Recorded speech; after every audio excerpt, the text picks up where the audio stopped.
les princes du port gardèrent mais le sort, ami.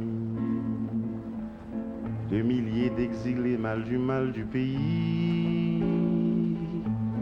Quand tu rêves la nuit, exilé de ton île, entends-tu tous ces cris, ces rumeurs de ta ville?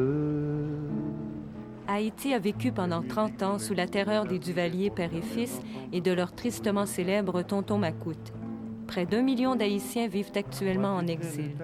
En 1980, le poète et chanteur engagé Mano Charlemagne, futur leader de la résistance en Haïti, doit fuir le pays pour avoir osé défier le pouvoir. Chanter la liberté pour que meurent les rois qui l'avaient trafiqué. Pour que chantent à nouveau les espoirs de ton île.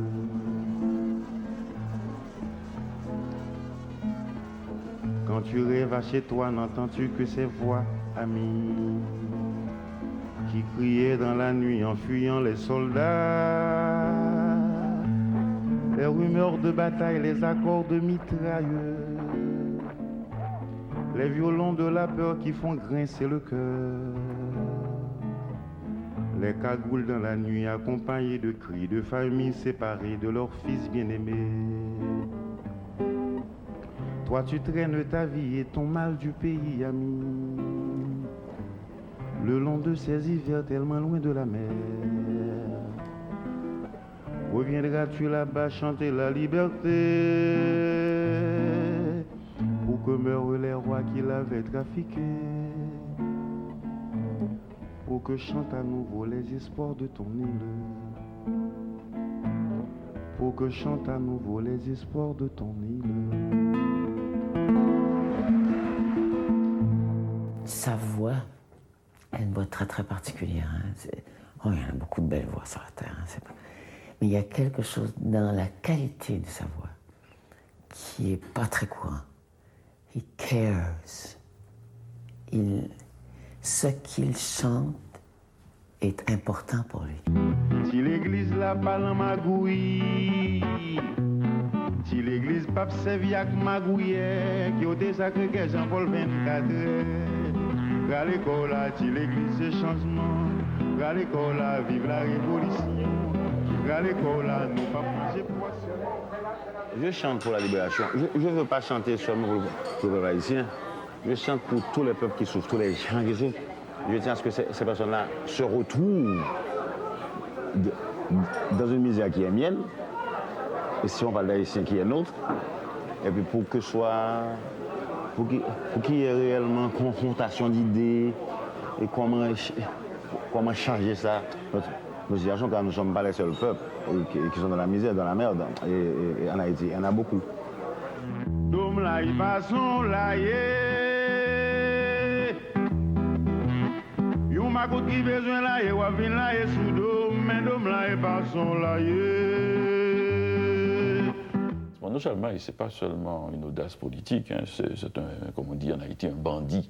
C'est-à-dire c'est quelqu'un qui tout jeune à l'école faisait la même chose, allait se battre, quelqu'un qui avait une certaine audace dans la vie et qui est devenu, c'est pour ça qu'il n'a pas eu peur de tonton Macoute, il n'a pas eu peur même d'une opposition même de gauche à un certain moment. Je portais quand j'étais jeune des bombes artisanales pour les étudiants du lycée Toussaint. Je ne savais pas. Si je me frappais le pied là, tu vois, ça pourrait m'exploser avec moi. Mais je ne savais pas.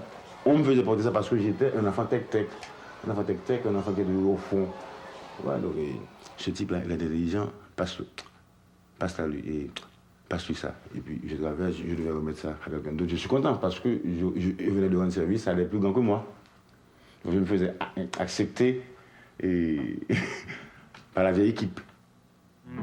Ça fait Charles David Avoyer.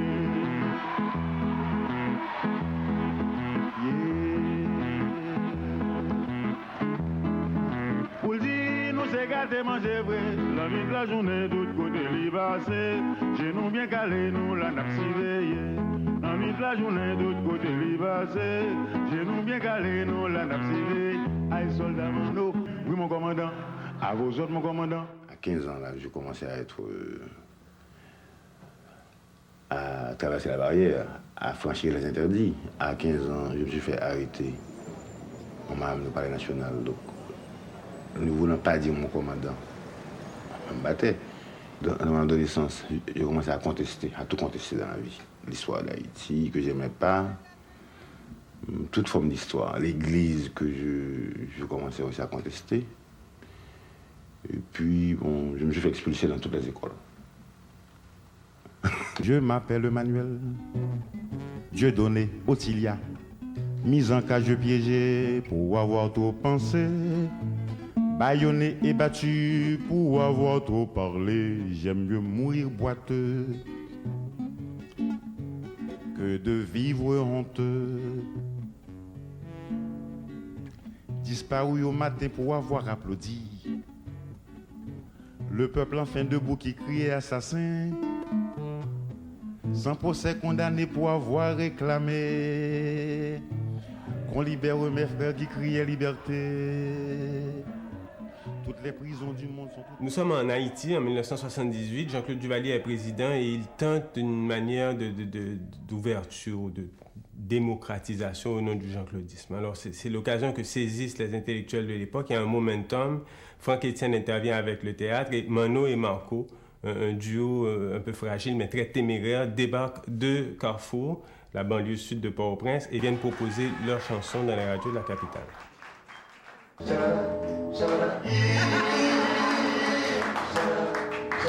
C'est normal, sélection, tout le monde est aligné, fini pour bâton pour sous maman. Bégué, oui, la nacelle, bégué, la scène, béla, bégué, Jean-Joseph, maman. À la suite d'une étoile, Haïti, dans son bord, dans des dégradés, maman. Donc, pour saler, on l'emmerde, Philippe, c'est très bien, pour joyeux, séparés, maman.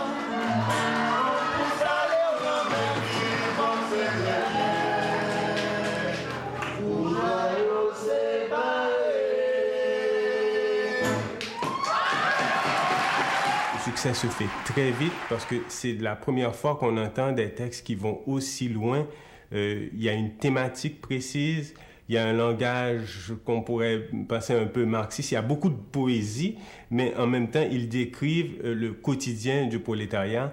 D'ailleurs, cette escalade emmène la situation beaucoup plus loin. Finalement, il y a les événements de Saint-Jean-Bosco, il y a une censure qui commence à s'appliquer sur le théâtre, et la chanson, Mano et Marco ont déjà pris la liberté d'aller trop loin. Le 21 juin 80, on avançait, on donnait certains spectacles, on composait des chansons presque chaque jour. Dans un spectacle, j'ai dit à Bas Duvalier, et puis bon, c'est fait. Ce soir-là, Mano en a trop dit. Il doit prendre le maquis et fuir aux États-Unis. Ça devait arriver, d'ailleurs, je ne suis pas mort, c'est par chance. J'aimais Haïti, bon, dans l'exil, je sentais que j'avais commis une erreur de laisser le pays comme ça, etc. Je suis arrivé à Miami, le 4 juillet. Vous imaginez, je suis sorti d'Haïti, de la clandestinité, et puis je suis arrivé à Miami, là où il fêtait, il y a des pétards partout, c'était la panique. Et puis, je suis traversé à New York le 26 juillet.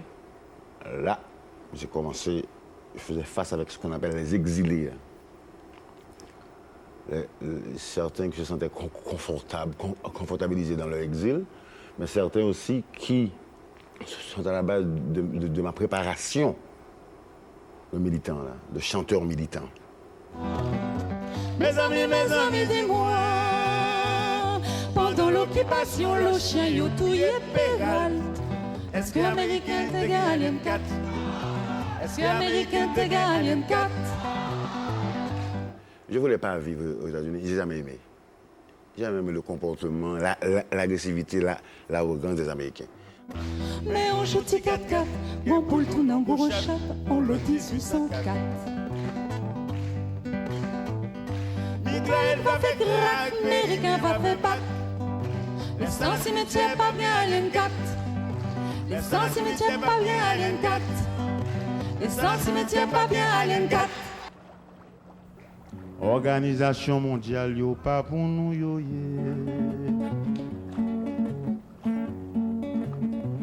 Ça là pour aider voler, yo piller, dévorer.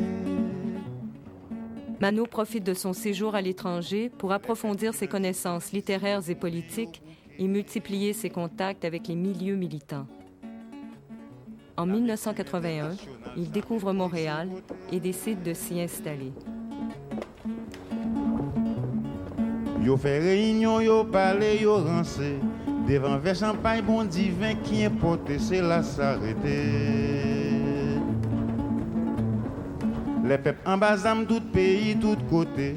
Moi, remettant des autres qui a analysé, l'aile pas concerné.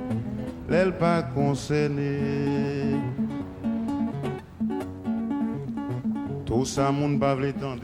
Je suis arrivé à Montréal, ça a été un choc. Premièrement, la température. Deuxièmement, j'ai pas pu rencontrer la communauté haïtienne. J'ai plus vu la communauté québécoise. C'était choc. Pays de blanc, quoi. J'allais dans tous les clubs où je pouvais trouver des immigrants. Et j'ai toujours rencontré les Québécois. Mais c'est un peuple différent, là. Sur Montréal, au jeu du tambour, les Québécois sont là. Dans tous les trous où ça devait être essentiellement immigrants, ils sont là.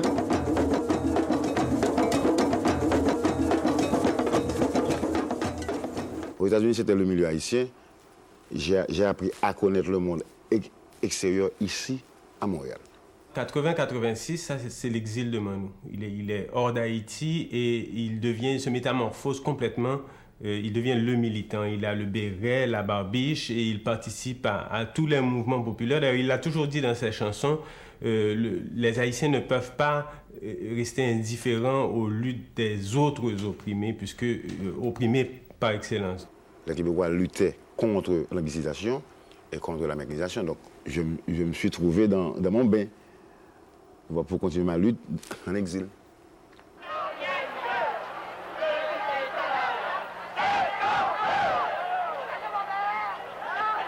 C'est à cette époque qu'il réalise donc ces deux disques importants, Conviction, tout d'abord, qui marque d'ailleurs le début de sa carrière solo, et aussi Fini les colonies, qu'il écrit en collaboration avec Francine Chouinard et qui sort à Montréal. Tu me prends tout pour dessous. Toujours faudrait dire merci à genoux. Tu m'as eu, tu m'auras plu. C'est fini les colonies, fini le temps du mépris. Ça va changer un jour. C'est Francine qui avait écrit un texte, le texte en français, et j'ai fait la traduction créolement. Fini les colonies. Je crois que ça a été un succès, bien que dans la communauté haïtienne, on essayait de minimiser ça. Et je devais leur dire par la suite, il semble que vous troquiez une langue coloniale pour une autre. Hein. Vous parlez anglais très bien et vous ne voulez pas que moi je chante en français. Ils ont essayé de minimiser ça parce qu'ils n'étaient pas à la base de cette réflexion. Moi je connais, c'est très petit bourgeois, mais bon, ils ont fini par aimer quand même. Un grand amoureux de son peuple. Et ça, c'est vraiment la chose la plus fondamentale, je pense. Un authentique amour. Parce que je pense qu'il y a des tas de gens qui se disent engagés, défendeurs de ci, de ça, parce qu'il y a une partie de mondanité là-dedans, il y a une partie de toutes sortes de choses. De toute évidence, c'était sa vie. J'ai connu plusieurs autres personnes qui ont souffert quand même de mon sale caractère, de ma dépendance vis-à-vis des choses politiques. Hein. Il y a une dépendance, hein, c'est comme une drogue. Cette dépendance peut vous amener à défaire votre vie.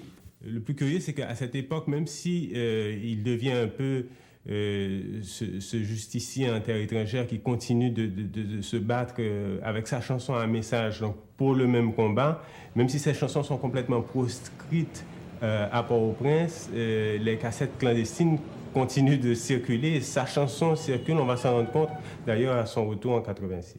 Nous prenons patrie, nous passons l'en-papier. Nous vendons pays pour belle caille l'autre côté. Pour moi, nous pas même madigrat mal masqué. Vie nous est pour nous devant l'en défilé.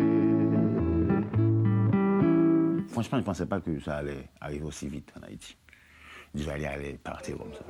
J'ai vu des jeunes au Cap qui faisaient l'enterrement, qui chantaient les funérailles de Jacques Duvalier pendant qu'il était au pouvoir. Ils étaient 60 000.